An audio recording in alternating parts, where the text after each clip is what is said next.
Satu hari Nabi SAW sedang berehat-rehat di suatu kebun. Maka datanglah seorang Arab Badawi. Arab Badawi ni Arab ulu lah. Arab ulu.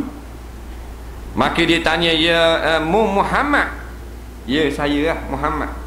Mu ngaku jadi Nabi? Saya lah. Dan kalau mu betul Nabi, aku nak suruh mu buat satu benda. Boleh tak? Kalau mu tunjuk, aku percaya mu Nabi sungguh. Aku nak masuk Islam. Nabi kata, dah mu nak suruh benda.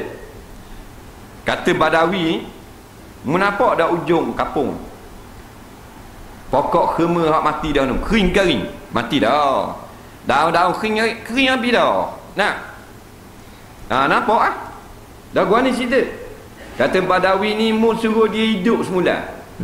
Boleh tak? Suruh hidup semula. Memang belak-belak ni.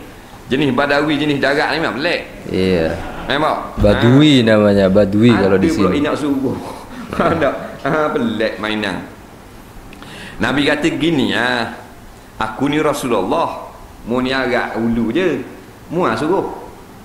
Ada pula Badawi nak suruh orang besar. Dah orang tak ambuh dah. Ikut saja dah lah.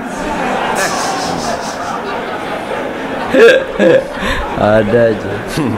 Cari menyakit sama. Dah rumah kita hura-hara dah. Cara rumah orang pula. Cara jaga rumah kita sudah lah. Gayak repang kali dah.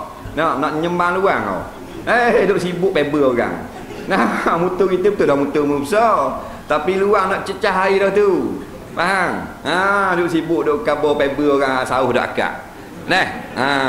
Bahasa punya agak dusung. Jadi Nabi ajar dia. Dah mu nak suruh aku Rasulullah. Mu nak suruh. Gini, mu pergi kat pokok khema tu. Mu kata, hei pokok khema Muhammad suruh mu hidup.